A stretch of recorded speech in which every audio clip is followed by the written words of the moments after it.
And then I'm going to do 3 teaspoons of salt. Sorry, 3/4 of a teaspoon of salt.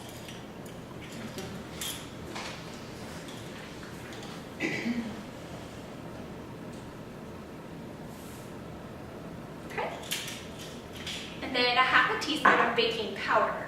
Make sure you don't get the baking powder and baking soda mixed up because again, that will throw off your entire recipe. Have you ever done that?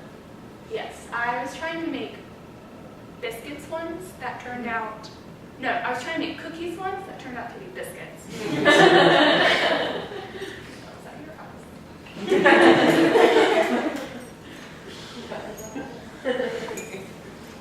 They were more like scones, really, because they were sweet, but they weren't cookies, so I didn't serve them.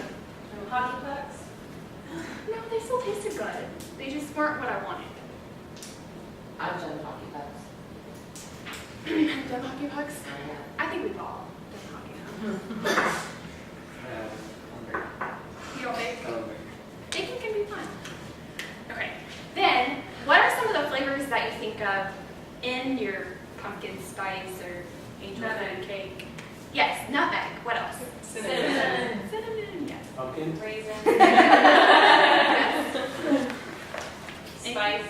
Spice, anything like spicy or really. Allspice. Yeah.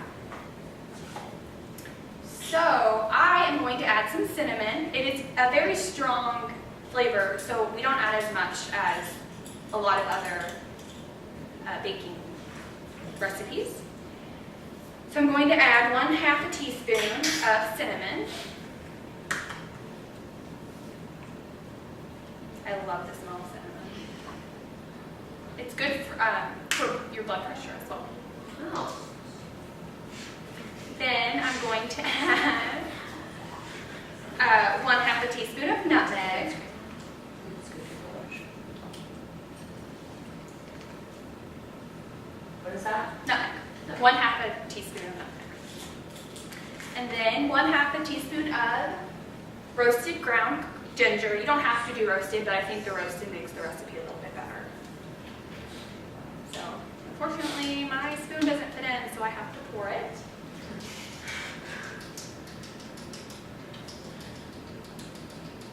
And it's hard.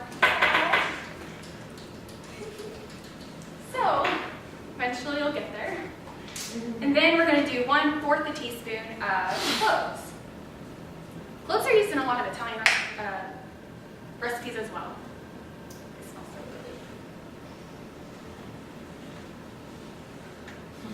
good. Doesn't fit in as well. I swear it fit in last time I made this.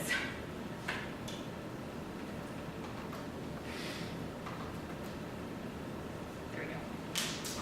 Then I'm going to mix it with the fork.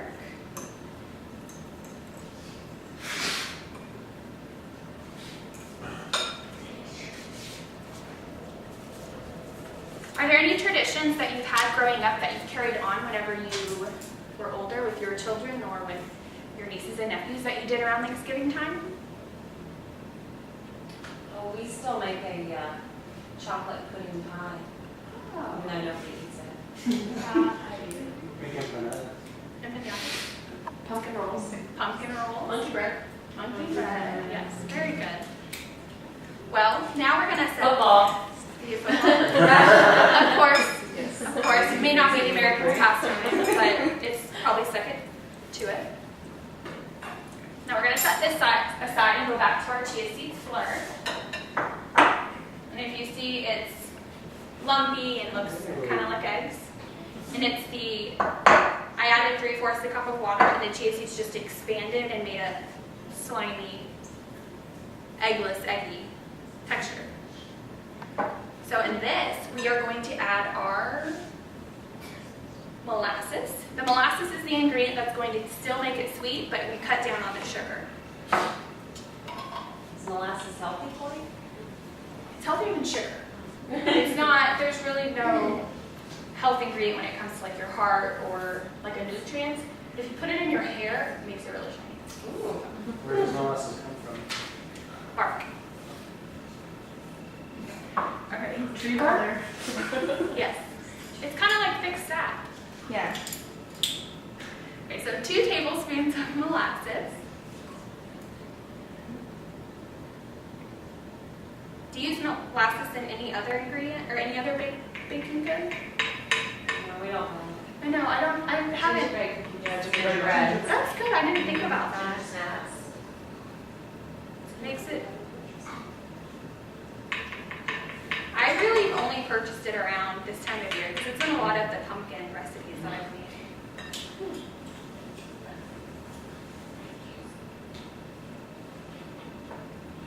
Scoop out the last of it. It's really thick, so I like to get all of it so we can get the full effect.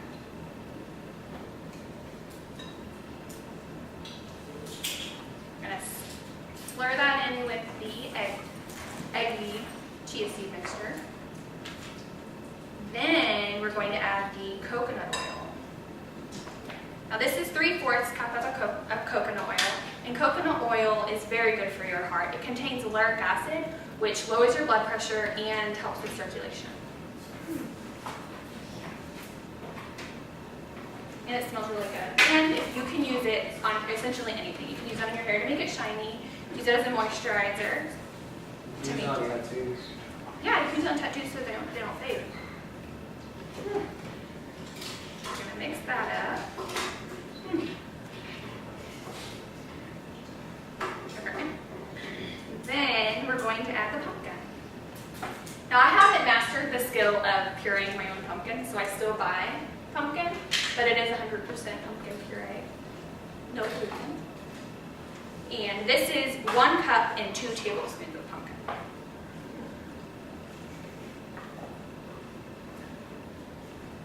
Pumpkins always remind me of carving pumpkins as a little girl, so I used to hate eating pumpkin pie because I just remember the smell and the feel of pumpkin when we would go into the pumpkin and get it out. It always grossed me out.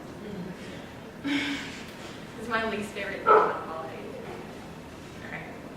Now I'm going to mix it with my mixer. And it's important just to mix it until you evenly distribute all of the ingredients together because you don't want to overmix it or it'll become too dense.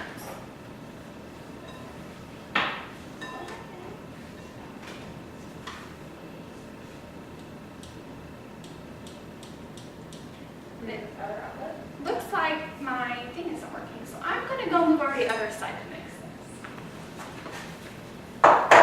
And it makes a perfect side to come to the flour anyway.